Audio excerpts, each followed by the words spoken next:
നൊഹാര Shinchan or Shinchan നൊഹാര. എങ്ങനെയാണ് ഈ കുട്ടിക്ക് ഇങ്ങനൊരു പേരും വളരെയധികം ഫേമസുമായത്?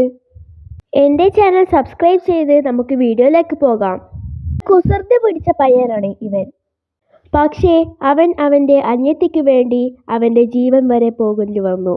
കാരണം ഒരു വണ്ടി അവളെ അടിക്കാൻ വന്നതിന് ശേഷം അവൻ ഓടുകയാണ് ചെയ്തത്. അവൻ അവൻ്റെ അനിയത്തിയെ മാത്രമാണ് ശ്രദ്ധിച്ചിരുന്നത്. അതുകൊണ്ട് അവൻ മരിച്ചു പോവുകയാണ് പിന്നീട് ചെയ്തത്. കാരണത്താൽ മിസായ എന്ന അവൻ്റെ അമ്മ അവൻ്റെ റിയൽ സ്റ്റോറീസും പിന്നെ റിയൽ അല്ലാത്ത കുറേ ഫേക്ക് സ്റ്റോറീസും ഉണ്ടാക്കാൻ തുടങ്ങി. പിന്നീട് യുഷിറ്റോ യുസൈ എന്ന കാർട്ടൂണിസ്റ്റ് വരികയാണ് ചെയ്തത്.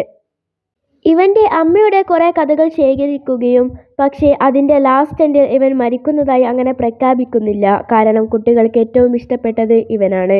സെർച്ച് ചെയ്ത് നോക്കുമ്പോൾ പല ആപ്പുകളിൽ പറയുന്നതും ഇതൊരു സാങ്കല്പിക കഥ മാത്രമാണെന്നാണ്. എന്താണ് ഇതിൻ്റെ സത്യം? Real or fake? കമൻറ്റിലൂടെ പറയൂ.